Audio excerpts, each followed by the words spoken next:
শুভেচ্ছা আমন্ত্রণ জানাচ্ছি জিটিভির নিয়মিত আয়োজন সোনালী লাইফ ইন্স্যুরেন্স সংবাদ সংলাপে আপনাদের সঙ্গে আছে গাউসুল আজম বিপু। দর্শক, নির্বাচনের মহাসড়কে উঠে গেছে বাংলাদেশ। এরই মধ্যে তফসিল ঘোষণা করা হয়েছে। তফসিলের পরদিনই সবচেয়ে বড় যে খবরটি যে ঢাকা ৮ আসনের সম্ভাব্য প্রার্থী শরীফ ওসমান হাদির ওপরে যে গুলিবর্ষণ করা হয়েছে। আততায়ীর গুলিতে তিনি ভয়াবহ আহত অবস্থায় এখন হাসপাতালে ভর্তি আছেন। চিকিৎসকরা বলছে সংকটাপন্ন। অন্যদিকে রাজনৈতিক দলগুলো বলছে যে এটি নির্বাচনকে ভণ্ডুল করবার জন্য সুদূর প্রসারী একটি ষড়যন্ত্রের অংশ। এসব বিষয় নিয়ে আমরা কথা বলবো। আলোচনার বিষয় ঠিক করেছি নির্বাচন ও নিরাপত্তা।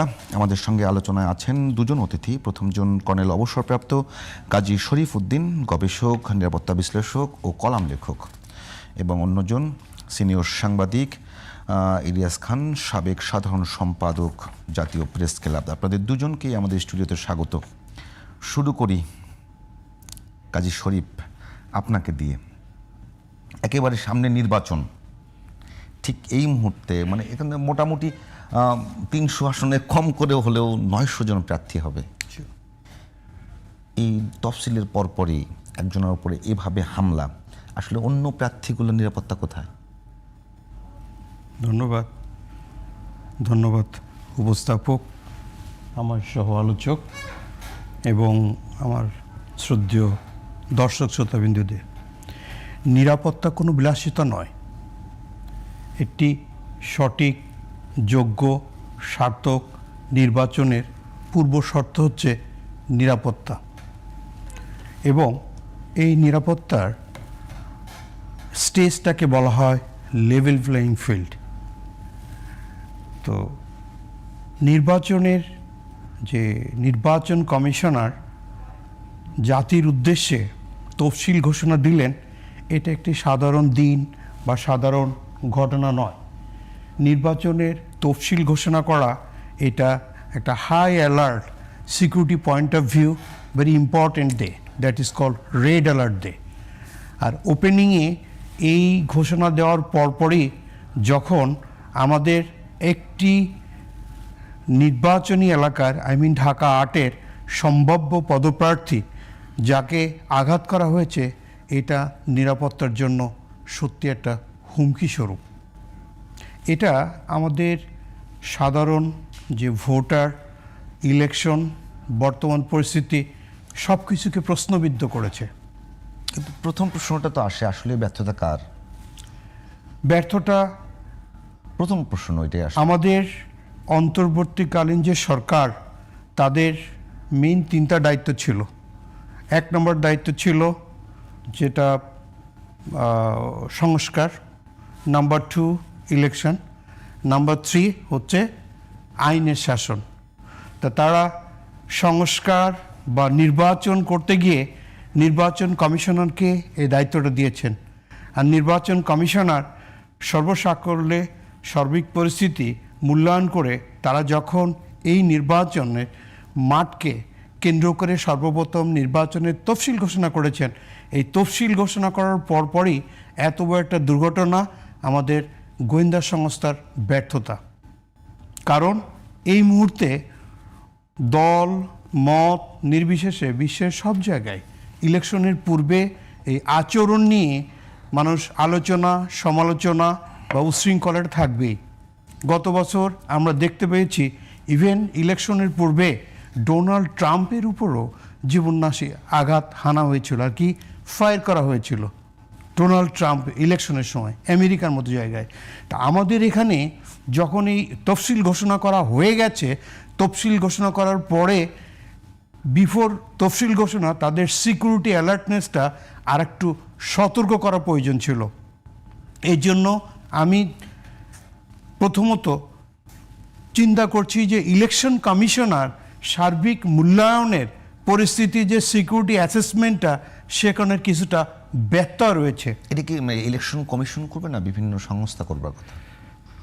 যখন দেশে শান্তিপূর্ণ ইলেকশনের চিন্তাভাবনা করা হয়, তখন কিন্তু সকল প্রতিষ্ঠান ইলেকশন কমিশনের অধীনে তফসিল ঘোষণার পরে সবাই থাকে। যেদিন তফসিল ঘোষণা করা হয়ে গেছে, তখন অন্তর্বর্তীকালীন সরকার থেকে শুরু করে সবাই ইলেকশন কমিশনের যোগাযোগের অধীনে কাজ করতে তারা ব্যর্থ।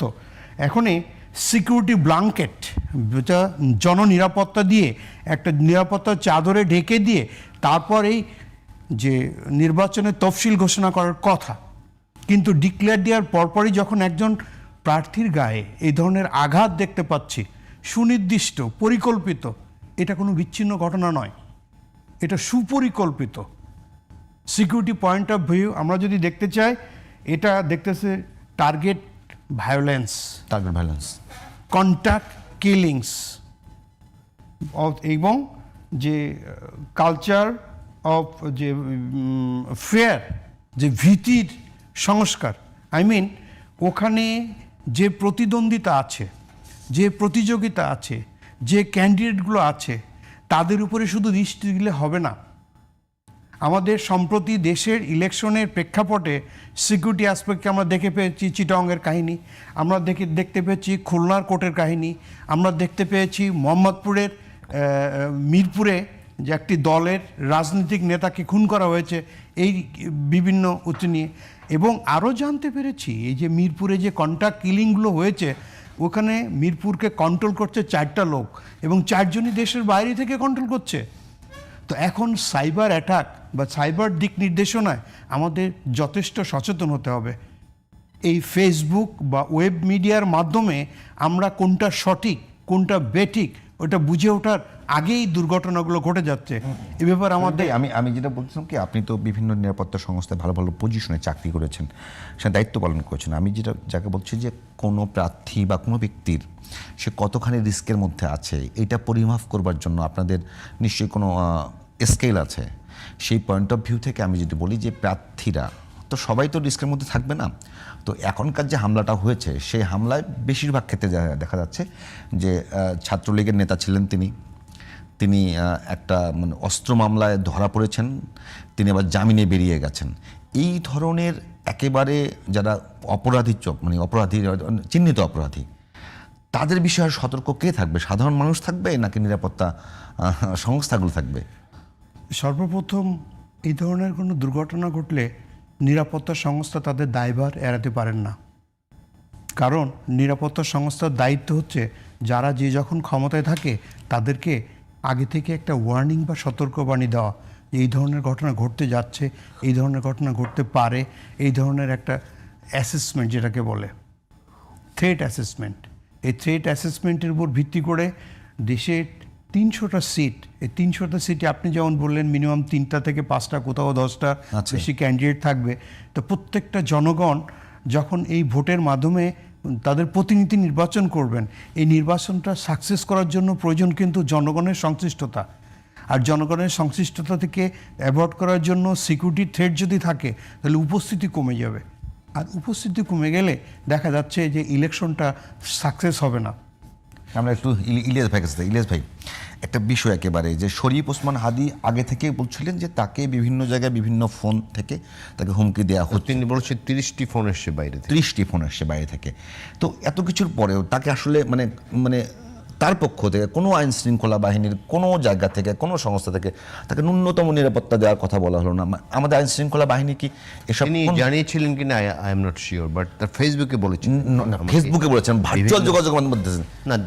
প্রথম কথা হলো একটা অভিযোগ দেওয়ার পরে ব্যবস্থা নেওয়া, আর গোয়েন্দা সংস্থাগুলো এবং রাষ্ট্রের বিভিন্ন অর্গান আছে যারা আগে থেকে মেজারমেন্ট করবে। আরেকটু বিষয় বলে, আপনি যেটি বললেন যে হাদিকে যিনি আক্রমণ করেছেন, বলা হচ্ছে তিনি ছাত্রলীগের সাবেক সেন্ট্রাল কমিটির সহসভাপতি, উত্তরের সদস্য ছিলেন বলছেন, সহসভাপতি ছিলেন, উত্তরে আদাবরের সভাপতি ছিলেন, আমি যদি ভুল না জেনে থাকি। উত্তরের সহসভাপতি, আদাবরের সভাপতি। 2টি অস্ত্র সহ ধরা পড়েছেন এবং 17 লক্ষ টাকা, নিশ্চয়ই আপনি পড়েছেন। হ্যাঁ, স্কুলে একটা স্কুলে তিনি এই অস্ত্র সহ যদি ধরা পড়ে, নিশ্চয়ই কোর্ট আইন যারা ভালো বোঝেন তারা বলতে পারবেন, তার জামিন হয়ে গেল অল্প কদিনে, 1 মাসের মধ্যে জামিন হয়ে গেছে। তারপরে ধরুন আজকে আবার দেখলাম যে নিশ্চয়ই আপনার চোখে পড়েছে বা অনুষ্ঠান যারা দেখছেন, চিটাগাংয়ে যে বড় সন্ত্রাসী ছোট সাজ্জাদ, তার বিরুদ্ধে অনেক খুনের মামলা, তারও জামিন হয়ে গেল, তার স্ত্রী সহ তার স্ত্রীও খুনের মামলা আসামি। কোথায় যে সমস্যাটা আমি লাইভে এসে বলেছিলেন যে আমরা টাকা দিয়ে হলেও এটাকে বের করে নিয়ে আসবো। এই রাষ্ট্র যে কিভাবে চলছে আমরা আসলে বুঝতে পারছি না। এই ভাইজি একটু আগে বললেন দেশের বাইরে থেকে নিয়ন্ত্রণ করে সন্ত্রাসী কর্মকাণ্ড বিভিন্ন জায়গায়, এটা তো একটা গণতান্ত্রিক যে রাষ্ট্রের গণতন্ত্র আছে সেই রাষ্ট্র এরকম চলতে পারে না, বাট কিন্তু চলছে। এবং এই ছেলেটি যে হাদিকে হত্যার চেষ্টা চালিয়েছে, কদিন আগে নাকি হাদিকে বলেছেন যে আপনার সঙ্গে আমি কাজ করতে চাই, আপনাকে টাকা পয়সা দিব যা লাগে, আর্থিক সহযোগিতা করব। তো এটা তো হওয়া উচিত না। বাট হাদি খুব দুঃসাহসী ছিলেন এবং তিনি খুব দুঃসাহসী, এটা তার বক্তৃতা বিবৃতিতে বিভিন্ন সময় আমরা কিন্তু শুনেছি। বড় বড় শক্তির বিরুদ্ধে তিনি কিন্তু সবসময় কথা বলেছেন।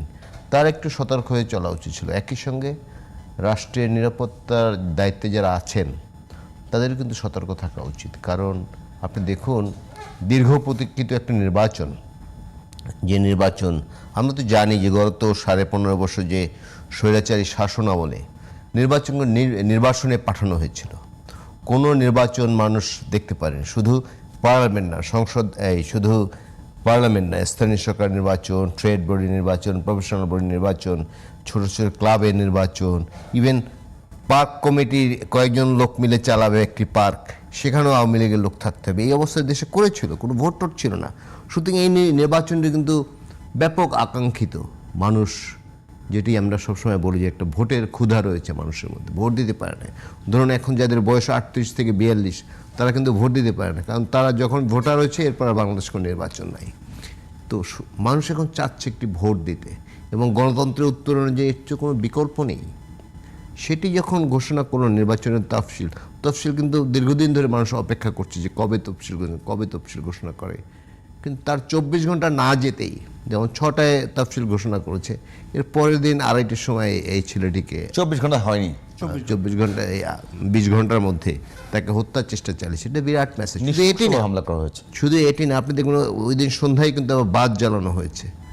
একটি পক্ষ চাচ্ছে বাংলাদেশের গণতন্ত্র বিপন্ন হোক, নানা কথা আমরা শুনি যে যারা পালিয়ে গেছে তারা আবার নির্বাচন আসতে চায়, তারা যেহেতু আসার সুযোগ নেই, তারা চাচ্ছে নির্বাচনটি বানচাল করতে। এটা তো আমরা আগেও দেখেছি, 96-এ যে নির্বাচন হয়েছিল 15ই ফেব্রুয়ারি, সেটি তারা বানচাল করার নানা চেষ্টা চালিয়েছে। শয়ে কেন্দ্র পুড়িয়ে দিয়ে, স্কুল কলেজ পুড়িয়েছে যেখানে নির্বাচনী কেন্দ্র ছিল।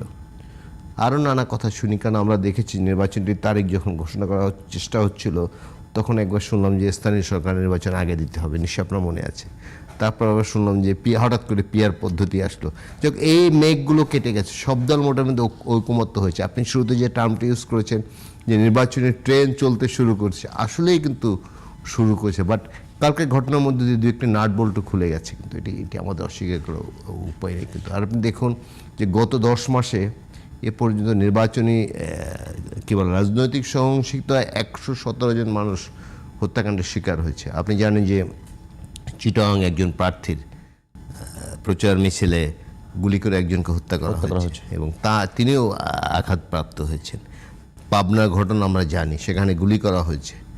তো এগুলো তো ভালো লক্ষণ না। এই যে অস্ত্রগুলো 5 তারিখের পরে বা 5 তারিখ যে লুট হয়ে গেছে বা বিক্ষুব্ধ মানুষ নিয়ে গেছে, যাই আমরা যেভাবেই বলি, সেগুলো কি সব উদ্ধার হয়েছে?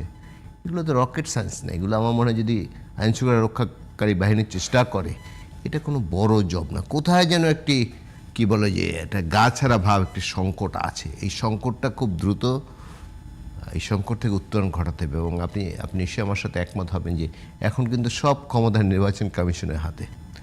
তাদের শক্ত হাতে কিন্তু এগুলো দমন করতে হবে, না হলে কিন্তু আরও অশনি সংকেত। আমাদের কিন্তু মনে আছে 18 সালের নির্বাচনে অনেক প্রার্থীকে ফিজিক্যালি অ্যাসাল্ট করা হয়েছিল, বিএনপির প্রার্থীকে। কালকে আমি একটা টক ছিলাম, আপনার পরিচিত, তিনি হাবিবুর রহমান হাবিব। তাকে এত আহত করা হয়েছিল, তাকে হেলিকপ্টার করে ঢাকা আনতে হয়েছিল। হ্যাঁ, আমরা তো এবছর এটি দেখতে চাই না। আমরা চাই একটু সুষ্ঠু নির্বাচন হোক, এবং মানুষ যেটির জন্য অপেক্ষা করছে। কারণ পুরো দেশ তো স্থবির হয়ে আছে, দেশে কোনো বিনিয়োগ নাই। কারণ এই সরকার কতদিন থাকবে এগুলো কিন্তু বিনিয়োগকারীরা জানেন না। সুতরাং তারা চান একটি স্থিতিশীল সরকারের সময় বিনিয়োগ করতে। এই বিনিয়োগ কেন্দ্র করে কিন্তু নানা কিছু ঘটছে। দেশে যদি বিনিয়োগ না থাকে, চাকরি থাকবে না, ইনফ্লেশন হবে, মানুষ ক্ষুধা দারিদ্র আরও বাড়বে। সুতরাং দ্রুত একটি নির্বাচন দরকার, সময় এখনো পেরিয়ে যায়নি। করতে চাই দ্রুত নির্বাচনের দরকার। সরকার নির্বাচন চাচ্ছে, সরকার খুব দৃঢ় প্রত্যয় ব্যক্ত করেছেন যে নির্বাচন তারা ফেব্রুয়ারিতে করবে, নির্বাচনের ডেট ঘোষণা হয়েছে। এখন প্রশ্ন হলো, আপনি যে বলছিলেন যে শরীফ ওসমান হাদির কথাতেই থাকে যে উনি বড় বড় শক্তির বিরুদ্ধে কথা বলছেন, তো সম্ভাব্য সাধারণ মানুষ এটা বিচার করতে পারে, সাধারণ মানুষ এটা তার মধ্যে ধারণা আসতে পারে যে সে রিস্কের মধ্যে থাকতে পারে। এ ধরনের ঘটনা বাংলাদেশে নিয়মিত ঘটেছে। অনেকগুলো নজিরও আছে। কিন্তু সবচেয়ে বড় কথা, যে আইন শৃঙ্খলা বাহিনী, যে বিভিন্ন সংস্থা তাকে ন্যূনতম নিরাপত্তা দিতে পারলো না বা বলতে পারলো না যে আমরা ট্রাই করেছি। সেটি তো আগেই না না, আমি বললাম। এখন প্রশ্ন হলো এই রকম অবস্থা দিয়ে আসলে জাতীয় নির্বাচন কি আসলেই ভালোভাবে পার করা সম্ভব? যদি সচেতন না হয়, আন্তরিক না হয় এবং ঠিকভাবে যদি অর্গানগুলো এক না করে তাহলে তো সমস্যা।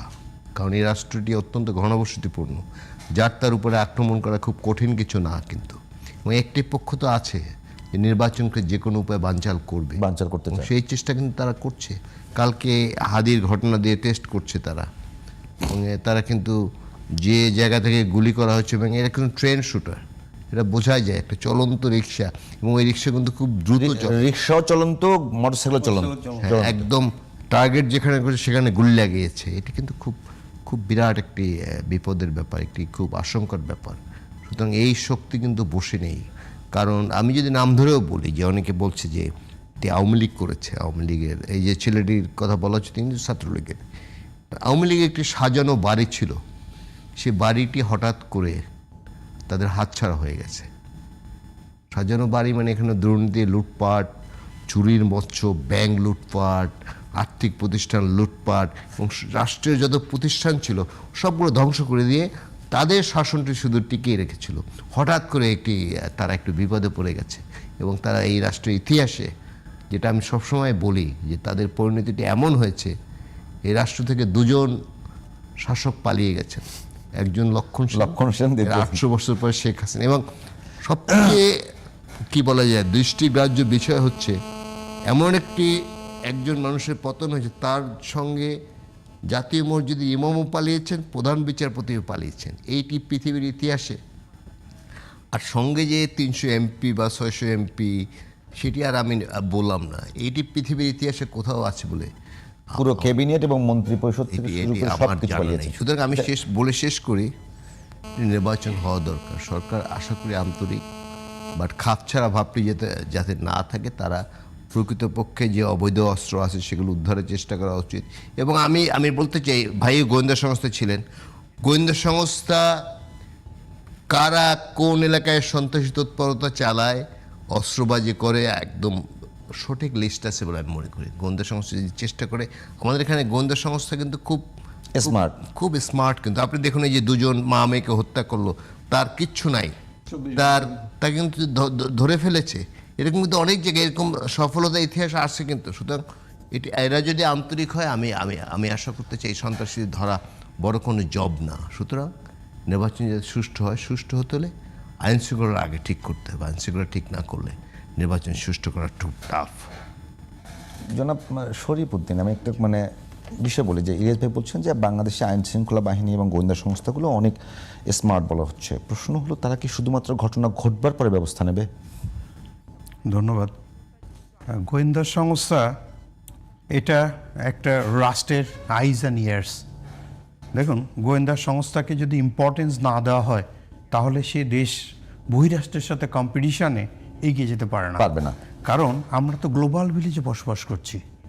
দেখুন, ছোট্ট একটা দেশ ইসরায়েল, তার যে গোয়েন্দা সংস্থার নাম হচ্ছে মোসাদ, ওয়েল ট্রেন্ড, এবং পুরো ওয়ার্ল্ডে তারা ডোমিনেট করে, অর্গানাইজড একেবারে না, তারা যে ওয়ার্ল্ড ডোমিনেট করেছে সেটা তার একটা।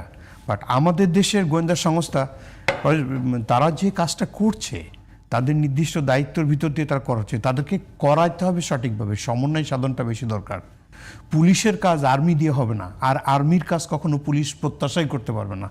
আর you are a human being. আমার বন্ধু, উনিও একজন হিউম্যান, আমি হিউম্যান বিং। আপনার আমার মাঝখানে পার্থক্য হচ্ছে, আমি প্রশিক্ষিত একজন সৈনিক, ভাইয়া প্রশিক্ষিত একজন মিডিয়া ব্যক্তিত্ব এবং সাংবাদিক, প্রেস ক্লাবের সেক্রেটারি, এবং আপনি একজন সার্থক উপস্থাপক। কেন? প্রফেশনালিজমের মাধ্যমে। তা আমাদের যে গোয়েন্দা সংস্থাগুলো আছে, তাদেরকে যদি আমরা প্রফেশনালিজমের থেকে ফুলি লেবার্টি দেই, তাহলে কিন্তু তাদের দিয়ে এদেশে সবকিছু করা সম্ভব। সবকিছু করা সম্ভব। আপনি কি একটু এক এক করে বলতে পারেন যে এই শরীফ ওসমান হাদিকে যদি আমরা টেস্ট কেস হিসেবে ধরি, জি, এখানে কি কি ল্যাকিংসগুলো ছিল? না, ল্যাকিংসের কথা যদি বল, শরীফ ওসমান হাদি উনি যে ওনার যে নির্বাচনে একটা প্রার্থী হিসেবে ঘোষণা দিয়ে অনগ্রাউন্ডে ঘুরছেন, এটা আমাদের প্রথম যে ইলেকশন কমিশন ইলেকশন তফসিল ডিক্লেয়ার দেওয়ার আগে এটা কগনিজেন্সে নেওয়া উচিত ছিল। Not only Sharif Islam Hadi, not only this Hadi, যত ক্যান্ডিডেটগুলো by this time declared by the BNP এবং বিভিন্ন পার্টি দল, তারা তো আমরা বুঝতে পারছি তারা ক্যান্ডিডেটগুলো আসবে।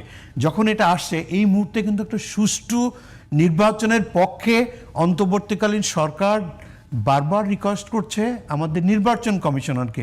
নির্বাচন কমিশনারই অনেক চড়াই উতরাই পেরিয়ে বিদেশি ভোটার লিস্ট, দেশি ভোটার লিস্ট, আইন কানুন অনেক কিছু সংযোজন করে তারপর কিন্তু তারা তফসিল ঘোষণা করা হচ্ছে। যেমন আমার বন্ধু যেমনটি বলছিলেন যে আইন প্রণয়নকারী সংস্থা, you will be surprise to know যে 1972-তে আরপিওতে যে ছিল বাংলাদেশ সেনাবাহিনী একটা আইন প্রণয়নকারী সংস্থার সদস্য হিসাবে তাদেরকে ল এনফোর্সিং এজেন্সি হিসেবে কাউন্ট করা হতো না। বাট এইবার ইলেকশন কমিশন কিন্তু তাদের এই ল এনফোর্সিং এজেন্সির মাধ্যমে নিয়ে এসছে। একটা জিনিস বারবার শুভঙ্করের ফাঁকি বলা হচ্ছে যে সেনাবাহিনীকে ম্যাজিস্ট্রেসি ক্ষমতা দিয়েছে, সেনাবাহিনী ম্যাজিস্ট্রেসি দেওয়া ক্ষমতা। বাবা, সেনাবাহিনীর একজন ক্যাপ্টেন থেকে মেজর হতে গেলে তাকে ম্যাজিস্ট্রি পরীক্ষায় পাস করতে হয়। Without ম্যাজিস্ট্রেটি pass they can't B A field officer R major. যেমন যেটা সেটা নাকি প্রশ্ন উঠেছে কোনো ধরনের? না, প্রশ্ন উঠছে না, বারবার যে মিডিয়ার মাধ্যমে কথা বলা হচ্ছে যে এই যে প্রশিক্ষিত ট্রেনিং করে মানে যে আমি যে জানতে চাচ্ছিলাম জনাব শরীফুদ্দিন, একটা শরীফ উসমান হাদির উপর যে হামলাটা হলো কিংবা XYZ কারোর উপর হামলা হবে, এখন এখানে নিরাপত্তা যে সংস্থাগুলো আছে তারা তার নিরাপত্তার ঝুঁকিটা অ্যাসেস করে কিভাবে, এবং সেই অ্যাসেস করার ক্ষেত্রে বাংলাদেশের বিভিন্ন সংস্থাগুলোর ঘাটতি ছিল কিনা আপনি কি মনে করেন? মেইন জিনিসটা হচ্ছে যখন এটা ডিক্লেয়ার দেয় তখন chief election commissioner he is taking over the responsibility, that's why he need to talk with the intelligence organisation. না, আমি আপনি নির্বাচনকালীন কথা বলছেন। আমি বলি একটা ছেলে নিয়মিত মানে সবচেয়ে বেশি ভোকাল এবং মানে পতিত যে সরকার আছে এবং পালিয়ে যাওয়া যে সরকার আছে এবং প্রতিবেশী দেশ সম্পর্কে সে খুব ভোকালি কথা বলছে, এবং বাংলাদেশে অ্যান্টি ইন্ডিয়ান সেন্টিমেন্টে ভার্চুয়াল যে জায়গাতে আছে সবচেয়ে বেশি ট্রেন্ডিং তার। এগুলো যে কোনো বিষয় তো যে কোনো কেউ মানে সহজভাবে বুঝবার কথা। তো এই ছেলেটারকে নিরাপত্তা দেয়া কিংবা তাকে রাষ্ট্রের পক্ষ থেকে বলা, যদি মনে করে সে বলতে পারবে না, এগুলোকে কোনোটাই আমাদের আইন শৃঙ্খলা বাহিনী বা নিরাপত্তা যে যারা আছেন তাদের কোনো মেজারমেন্ট আসলো না? দেখুন, যেটা সাধারণত আমাদের ল এনফোর্সমেন্ট এজেন্সি যারা তাকে যে আওয়ামী লীগ টার্গেট করতে পারে, যারা গ্রাউন্ডে কাজ করছে তাদের একটা full fledged biodata by this time এই ইন্টেলিজেন্স অর্গানাইজেশনের কাছে আছে। কারণ কোনো প্রবাবল ক্যান্ডিডেট যখন তার নাম সাবমিট করেন বা ইচ্ছা পোষণ করেন তখন থেকে মাঠ পর্যায়ে যে গোয়েন্দা সংস্থা আছে তারও একটা অ্যাসেসমেন্ট করে সেই হিসেবে তাদের কাছে দেওয়া হয়। তা এইটা যে দুর্ঘটনাটা ঘটেছে, এই দুর্ঘটনাটা অ্যাবসুলেটলি লিকেজ অফ প্ল্যানিং, যে আমাদের যে তাকে সেভ করার জন্য যে প্ল্যান করা দরকার এই প্ল্যানিংয়ের একটা লিকেজ। এই লিকেজের কোনো সাজা আছে? ডেফিনেটলি জবাবদিহিতার ঊর্ধ্বে তো কেউ না। প্রত্যেকটা তার প্রফেশনালিজমের জন্য যে যদি কোথাও কোনো ভুল থাকে তাকে জবাবদিহিতার প্রশ্নে কাঠগড়ায় তাকে দাঁড়াতে হবে। ধন্যবাদ জনাব ইলিয়াস খান। একেবারেই বলি যে একটা অভ্যুত্থান পরবর্তী দেশের সবচেয়ে গুরুত্বপূর্ণ যে বিষয় থাকে যে নিরাপত্তা ব্যবস্থাপনা, এই সিকিউরিটি ম্যানেজমেন্টের জায়গাতে সবচেয়ে বেশি প্রশ্ন আসছে এখানে, এবং সেই অবস্থায় নতুন করে একটা নির্বাচনের ঘোষণা, এটাকে আসলেই সরকার এটা পারবে কি পারবে না এটা নিয়ে একটু কথা বলবেন? আমরা ছোট্ট একটা বিরতি নিয়ে আসি। দর্শক, সোনালী লাইফ ইন্স্যুরেন্স সংবাদ সংলাপে নিচ্ছি ছোট্ট একটা বিরতি, ফিরছি কিছুক্ষণ পরে, সঙ্গেই থাকুন।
বিজ্ঞাপন বিরতির পর আবারও ফিরে এলাম সংবাদ সংলাপে। এতক্ষণ সঙ্গে থাকবার জন্য আপনাদেরকে অসংখ্য ধন্যবাদ। দর্শক, আমরা কথা বলছি নিরাপত্তা ও নির্বাচন। আমার সঙ্গে আলোচনায় আছেন দুজন সাংবাদিক ইলিয়াস খান ও নিরাপত্তা বিশ্লেষক কাজী শরীফ উদ্দিন। বিরতির আগে কথা বলছিলাম, জনাব ইলিয়াস খান, আপনি প্রশ্ন করছিলাম যে একদিকে এরকম নিরাপত্তার চরম সংশয় তৈরি হয়েছে, ধরেন অনেক বছর পরে নির্বাচনগুলোর মধ্যে এই ধরনের গোলাগুলির ঘটনা ঘটছে পাবনা এবং চট্টগ্রামে। এবং তবে নিরাপত্তা বিশ্লেষকরা বলছেন যে গতকালকের শরীফ ওসমান হাদির উপরে যে ঘটনাটি ঘটেছে এটা শুধুমাত্র নির্বাচন কেন্দ্রিক বলা ভুল হবে। এই অবস্থায় আসলে সুষ্ঠু নির্বাচন কতখানি আমি আগের পার্টে আমি বলেছি নির্বাচনের বিকল্প তো আপনার কাছে নেই, আমার কাছে নেই। নির্বাচন হবে, কিন্তু সেই নির্বাচনে যদি খুব বেশি হয় সেটা আমি শেষ ভালো করবার নির্বাচন যদি না হয় আপনি তো গণতন্ত্রের উত্তরণ ঘটবে না, যে গণতন্ত্র থেকে আমরা দীর্ঘদিন বঞ্চিত ছিলাম। সুতরাং এই সীমাবদ্ধতার মধ্যেও নির্বাচন কমিশন, সরকার আছে, বিভিন্ন গোয়েন্দা সংস্থা আছে, সবাই মিলে পরিস্থিতি নিয়ন্ত্রণে রাখা যায়, নিয়ন্ত্রণের বাইরে যেন না যায় সেই চেষ্টা আমাদের করা উচিত। ধরুন হাদির ঘটনার দিকে আমাদের চোখে আঙ্গুল দিয়ে দেখিয়ে দিল যে সন্ত্রাসী যখন যা ইচ্ছা করতে পারে। সুতরাং তাদের কিন্তু গোয়েন্দা কর্মকর্তা বা সরকারি আইনশৃঙ্খলা রক্ষাকারী বাহিনী যারা আছে তাদের কিন্তু আর সতর্কতা অবলম্বন করার সময় এসছে। তাদের সতর্ক হওয়া উচিত। যেখানে অবৈধ অস্ত্র আছে, বিভিন্ন জায়গায় সন্ত্রাসীরা বাইরে আছে অনেকে। আপনি জানেন যে 5ই আগস্টের পরে গত বছর অনেক সন্ত্রাসী কিন্তু ফাঁক ফুকু দিয়ে বেরিয়ে গেছে, বড় সন্ত্রাসী। এবং আমরা শুনেছি যে তখন এমনটি হয়েছে যে শীর্ষ সন্ত্রাসী যারা একেবারে জেলের ভিতরে ছিলেন তারা এমনটি হয়েছে যে কাগজ নিয়ে গেলেই নাকি সিগনেচার দিয়ে দেওয়া হতো, অনেকে নাকি ফাঁক ফোকর দিয়ে বেরিয়ে গেছে। এগুলো আবার কি বলে যে পুনর্মূল্যায়ন করা উচিত, যে তাদের আসলে বাইরে থাকার সুযোগ আছে কিনা বা থাকা উচিত কিনা, আইনের প্রতি শ্রদ্ধা রেখে আমি বলি এই চেষ্টা করা উচিত। বাইরে থেকে যেসব সন্ত্রাসীরা দেশ চালাচ্ছে বা চালাবার চেষ্টা করছে আন্ডারওয়ার্ল্ড, তাদের ব্যাপারেও পদক্ষেপ নেওয়া উচিত। আপনি কি প্রশাসনের মধ্যে আগের সরকারের একটা অভিযোগ কিন্তু আছে যে আগের সরকারের ফেসিবাদ আমলের কর্মকর্তারা আছেন, একটি ছেলে ছাত্রলীগ করা, সে থানা ছাত্রলীগ, মহানগর ছাত্রলীগ এবং সেন্টার ছাত্রলীগ, 3টাতে তার পদ আছে। এবং তিনি 5 আগস্টের পরেও একটা ডাকাতির ঘটনায় গ্রেফতার হয়েছেন। এই ছেলেটি জামিন পেল না। আমার কিন্তু আরও একটি প্রশ্ন আছে। তিনি যে এলাকায় ঘটনাটি ঘটিয়েছেন তিনি সেই এলাকায় বোধহয় আদাবর সেই এলাকার বোধহয় ছাত্রলীগের সভাপতি ছিলেন, ভুল না দেখে থাকি। এটি বোধহয় সেপ্টেম্বরে কখনো নভেম্বরে 24 নভেম্বরে তিনি 5 তারিখের পরে ওই এলাকায় থাকলেন কিভাবে? কারণ আমরা কিন্তু জানি যে এটি বিষয়টা আপনি চিন্তা করেছেন যে তিনি নভেম্বর পর্যন্ত ছিলেন কিভাবে? নভেম্বর পর্যন্ত তিনি আওয়ামী লীগ আমলে একটা জায়গা থেকে পত্রিকা এসছে যেটা আওয়ামী লীগ আমলে আইটিসি থেকে 3 কোটি একটা প্রজেক্ট নিয়েছে একটা গেম উদ্বোধন করবার জন্য, গেম অ্যাপস তৈরি করবার জন্য, সেটার আলোর মুখ দেখেনি। সেই ছেলেটা কিভাবে সরাসরি আবার এই সময়ে এসে ডাকাতির সাহস পাচ্ছে, আবার জামিনেও মুক্ত পাচ্ছে? আসলে এগুলোর পেছনে কারা থাকতে পারে? এগুলো আমি বলছি একটা অপশক্তি আছে, এবং স্বৈরাচারের ভূত সব তো পালিয়ে যায়নি। ধরুন 15.5 বছর যারা চাকরি হয়েছে, কেস যার পরিবারে পূর্বশকে অন্য রাজনীতি করতেন তারা কিন্তু নিয়োগ পান 17 বছর। জানেন যে একদম কি ব্লাড টেস্ট করে নেওয়া হয়েছে। হ্যাঁ, সুতরাং তাদের তো চাকরি যায় না, তারা তো এখন চাকরিতে বহাল আছে। তাদের তো সাজানো সংসার ছিল, যা ইচ্ছাতে করতে পারতাম। প্রশাসন দেশে সব কিছু ছিল, আইনশৃঙ্খলা। যেমন শুনেছি যে এই কোর্টে থানায় বা ডিসি অফিসে এসপি অফিসে গেলে আওয়ামী লীগের বড় বড় নেতাদের বলা হতো তোরা তো ক্ষমতায় আনো না, আওয়ামী লীগের ক্ষমতায় আছে আমরা, সুতরাং আমরা যে বলবো সেইভাবে চলতে হবে। হ্যাঁ, এরা তো উচ্ছেদ কজনের চাকরি গেছে, কজন ওএসডি হয়েছে, তো খুব স্বল্প সংখ্যক। এরা তো এখনও আছে। সুতরাং এদেরকে নিয়ন্ত্রণে রেখেই সেই কৌশল নির্ধারণ করবেন যারা প্রশাসনে আছে বা আইনশৃঙ্খলা রক্ষাকারী বাহিনীতে যারা আছে, তারা সেই কৌশল নির্ধারণ করবে যে এদেরকে নিয়ন্ত্রণে রেখে কীভাবে একটি নির্বাচন উঠিয়ে নেওয়া যায়। কারণ এখন যদি নির্বাচনটি না হয় দেশ কিন্তু গভীর সংকটে পড়বে। আমরা কিন্তু বিভিন্ন সময় সংকটে পড়েছি, যে গণতন্ত্রের পথে বড় বাধা হয়েছিল 111 তথাকথিত ওয়াল। নির্বাচন না হওয়ার কোনো সংখ্যা দেখেন কিনা? না, আমি নির্বাচন না হওয়ার সংখ্যা দেখি না। কারণ ওই যে আবার সেই পুরনো কথায়, নির্বাচন ছাড়া আপনার কোনো গত্যন্তর নেই। সেটা তো বাস্তব, কিন্তু নির্বাচন হবে এই নানাভাবে ডিস্টার্ব করবে, করার চেষ্টা করবে, বাট নির্বাচন না হওয়ার কিন্তু এইরকম নিরাপত্তা ব্যবস্থার মধ্যে একটা নির্বাচন কেমন নির্বাচন হবে সেটি? না, নিরাপত্তা ব্যবস্থা আমরা আশা করতে চাই উন্নতি হবে, কারণ এটি সরকারের টনক নড়েছে। এই মিস্টার ওসমান হাদির ঘটনার পরে নিশ্চয়ই সরকারের টনক নড়েছে, এবং আমি যতটুকু শুনেছি যারা প্রার্থী হবে তাদের এক ধরনের নিরাপত্তার ব্যবস্থা করা হবে। ইভেন রাজনৈতিক দল থেকেও করা হবে, তাদের প্রার্থী যাতে নিরাপদ থাকে, এবং এগুলো করা উচিত। কারণ একটি নির্বাচন সুষ্ঠু করতে হলে শুধু সরকারের দিকে তাকিয়ে থাকলে হবে না, রাজনৈতিক দলগুলোর কিন্তু ভূমিকা আছে। ধরুন একটা কেন্দ্রে 200 পুলিশ আছে সাপোজ, বা আইনশৃঙ্খলা রক্ষাকারী 200ই ধরলাম, সেই কেন্দ্রে ভোটার ধরেন 20,000 30,000। তো এরা যদি, এবং বাংলাদেশের সংস্কৃতি হচ্ছে ভোটার যারা ভোটার না তারাও কিন্তু কেন্দ্রে আসে, কারণ বাংলাদেশের নির্বাচন একটি উৎসব। তো তারা যদি আন্দোলনী হয়ে যায় তাহলে কিন্তু আইনশৃঙ্খলা রক্ষাকারী বাহিনী সেগুলো নিয়ন্ত্রণ করতে পারবে না।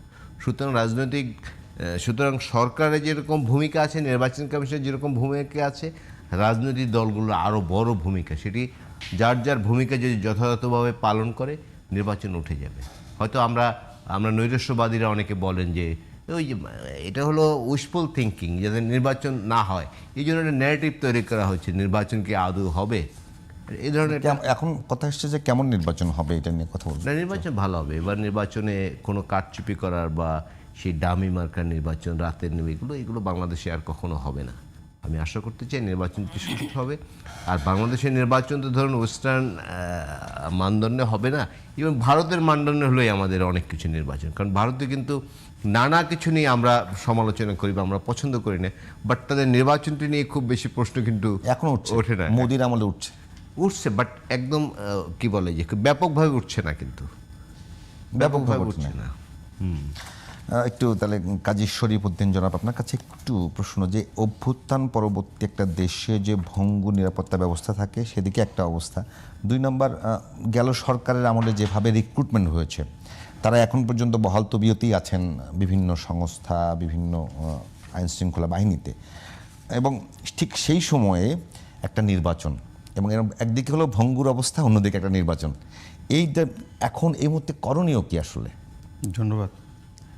আমাদের নিরাপত্তার দিক দিয়ে দেশটা এখন খুব একটা ক্রান্তিকাল পার করছে। তো শুধু নির্বাচন নয়, দেশে শান্তি বিরাজ করার জন্য নিরাপত্তা মাস্ট, যেটা অ্যাজ পার কনস্টিটিউশন আমাদের ফান্ডামেন্টাল রাইট বা মৌলিক অধিকার। এটার জন্য দরকার, যেটা বারবার বলা হচ্ছে, আমার বন্ধু ইলিয়াস সাহেব বলছেন যে লেভেল প্লেইং ফিল্ড। আর লেভেল প্লেইং ফিল্ড তখনই হবে যখন সবাইকে আমরা সমানভাবে মর্যাদা দিতে পারবো। এই মুহূর্তে যে গত বছর 5ই অগস্টের পরে আমরা দেখতে পেয়েছি জেলখানা থেকে কয়েদি বের হয়ে গেছে, তারপরে সন্ত্রাসীরা বের হয়ে গেছে, তারপর থানা থেকে অস্ত্র লুট হয়ে গেছে। তো অবৈধ অস্ত্রের ঝঞ্ঝানানি যদি বাইরে থাকে, আর ওই অবৈধ যারা জেল পালানো কয়েদি তারা যদি বাইরে থাকে, তারা কিন্তু অনেকে প্রশিক্ষিত ডাকাত, প্রশিক্ষিত সন্ত্রাসী, শীর্ষ সন্ত্রাসী অংশ। এই শীর্ষ সন্ত্রাসী, প্রশিক্ষিত সন্ত্রাসীদেরকে যদি ধরা না যায়, তাহলে তো লেভেল প্লেইং ফিল্ড হবে না। আমাদের এই হাদির রক্ত দেখে আমাদেরকে সতর্ক হতে হবে। যারা যখন ক্ষমতায় থাকেন তাদের দায়িত্ব, বারবার যদি আমরা বলি গোয়েন্দা সংস্থা, বাট গোয়েন্দা সংস্থা they are working independently under a institution that is government. আবার একটু প্রশাসনের দিক দিয়ে আমরা খুব দুর্বলতা ফিল করছি। লটারির মাধ্যমে আমরা এসপি, ডিসি নির্বাচন করে দিয়েছি, যারা আমাদের লোকাল লেভেলে এই আইন প্রণয়নকারী সংস্থার সাথে সমন্বয় রেখে ইলেকশন করবেন। বাট ইলেকশন, সবাই কিন্তু ভালো ছাত্র কিন্তু টিচার হতে পারে সবসময় না, যদি তার যোগ্যতা না থাকে। তো ডিসি বা এসপি, দক্ষ প্রশাসকদের এই ইলেকশন সাকসেসফুলি করার জন্য যে প্রয়োজন, ওটার যোগ্যতা কিন্তু লটারির মাধ্যমে না। তার আগে উচিত ছিল যারা এ ব্যাপারে অভিজ্ঞ, আগে একটা ফিট লিস্ট তৈরি করা হয়, তারপর হিট লিস্ট তৈরি করা হয়, তারপর তাদের মাধ্যম থেকে লটারির মাধ্যমে যেখানে খুশি সেখানে দেওয়া হতো।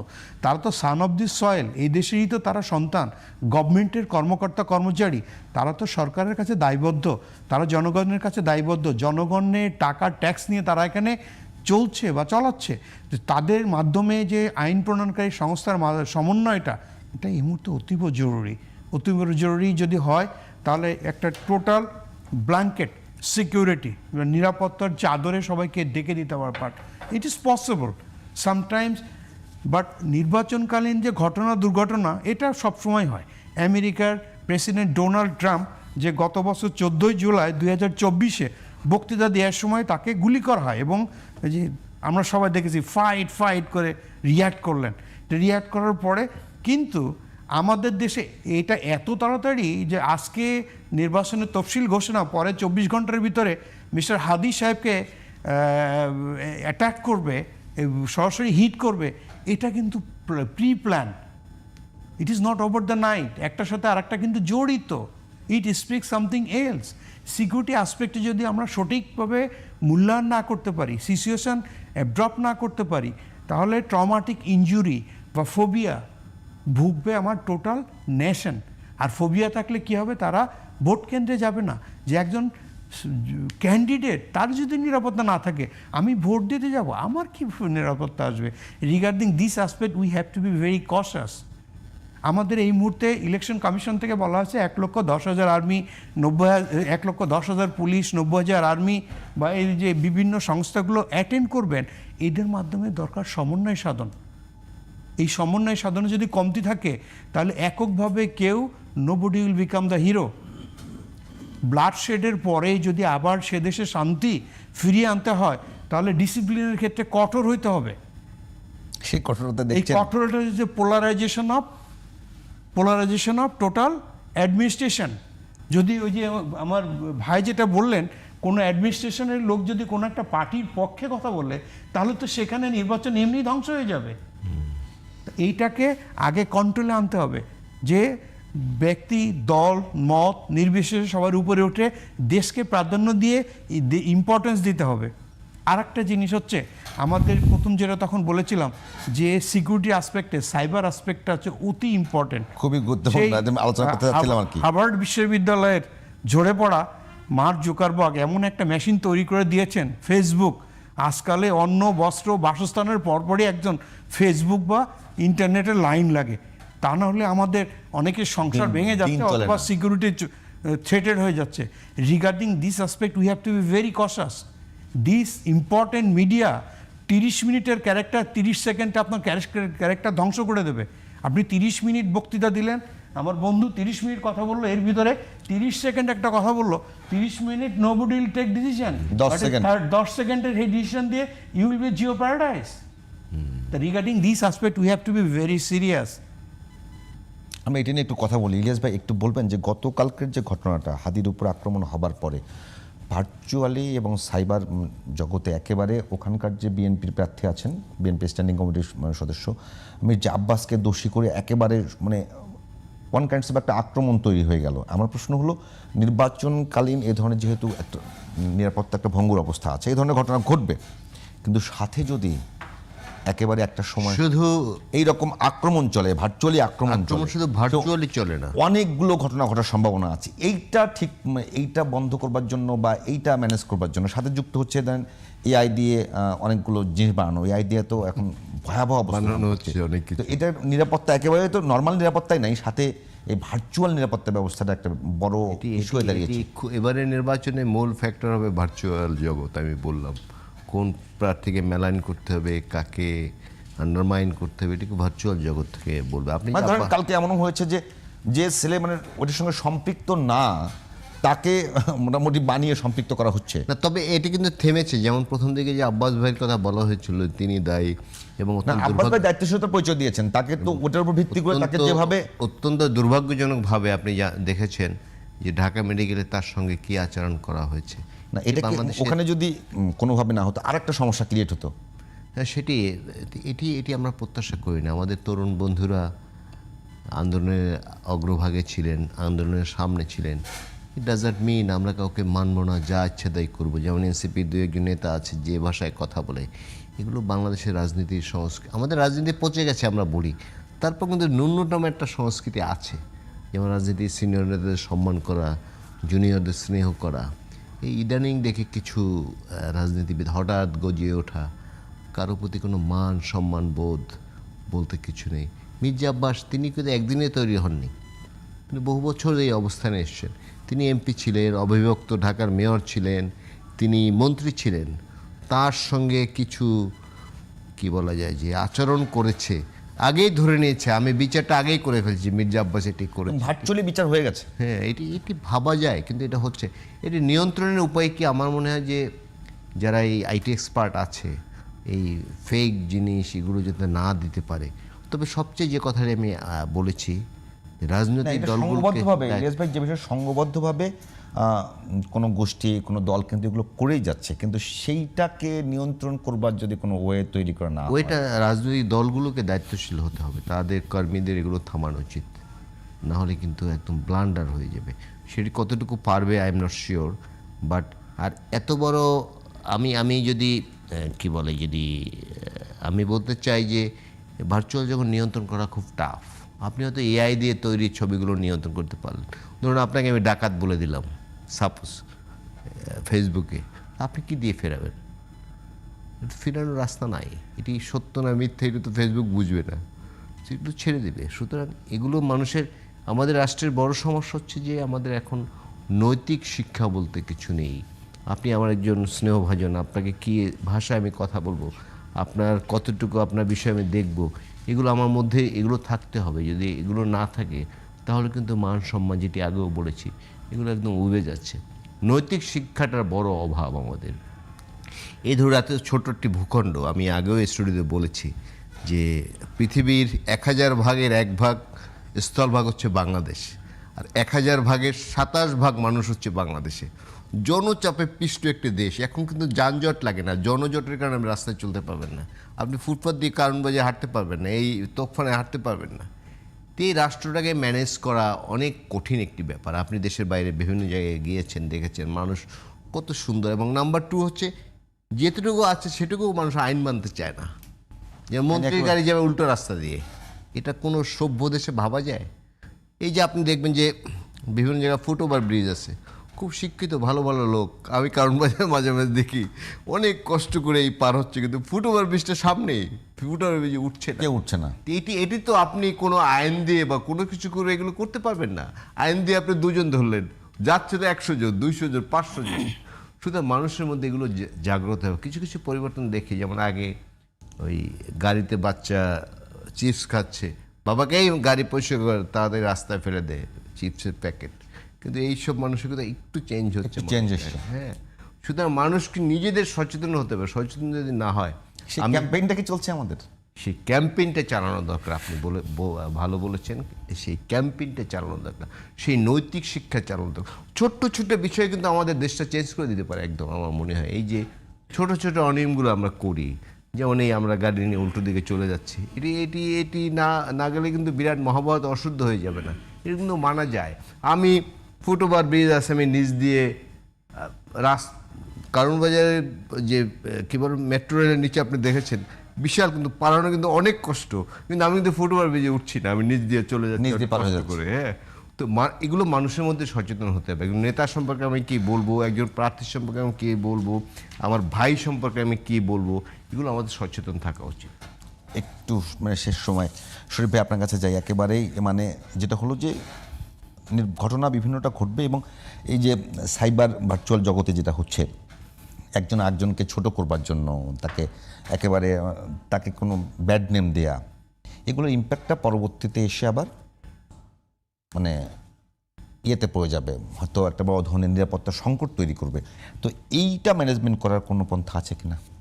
দেখুন, আপনারা যেটা বললেন এবং আমার বন্ধু, যে নৈতিক শিক্ষা, এটা প্রথম আসে ফ্যামিলি থেকে, তারপর ইনস্টিটিউশন, ইভেন আমাদের ধরনের মানে ওটা নৈতিকতা না না না, ওইটা আমি বলছি না, এইটা নিয়ে প্রার্থীর পক্ষেই বলছি। তাকে ছোট করে একজনকে বলা হলো, জি, সেটা তো আলটিমেট পরে যা ও একটা গুলি চালিয়ে দেবে, হয়তো সরাসরি ফিজিক্যালি তাকে আক্রমণ করবে।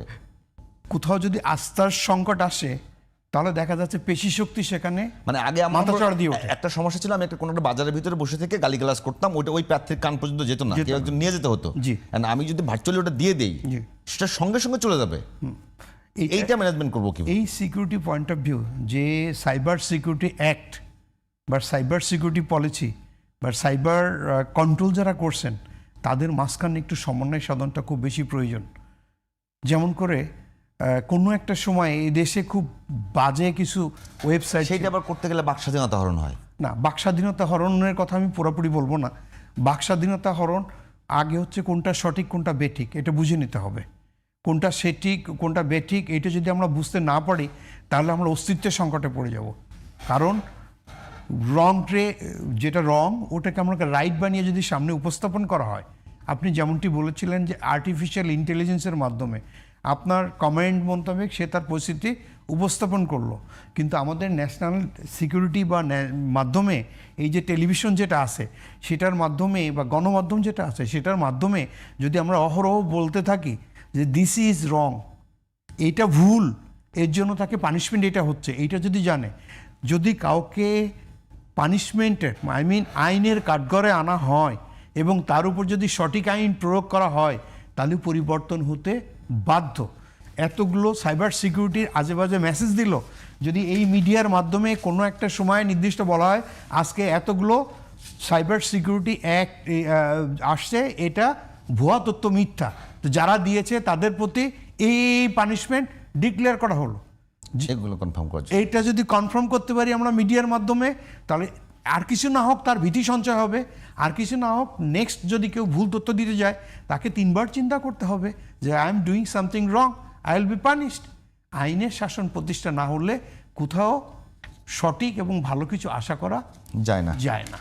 ধন্যবাদ জনাব কাজী শরীফ উদ্দিন আহমেদ, ধন্যবাদ জনাব ইলিয়াস খান, দুজনকে অসংখ্য ধন্যবাদ। দর্শক, আজ এখানেই শেষ করছি সোনালী লাইফ ইন্স্যুরেন্স সংবাদ সংলাপ। আশা করছি আগামীকাল অন্য কোনো বিষয় নিয়ে আপনাদের সঙ্গে আবারও দেখা হবে। সে পর্যন্ত সবাই ভালো থাকুন, সুস্থ থাকুন। আল্লাহ হাফিজ।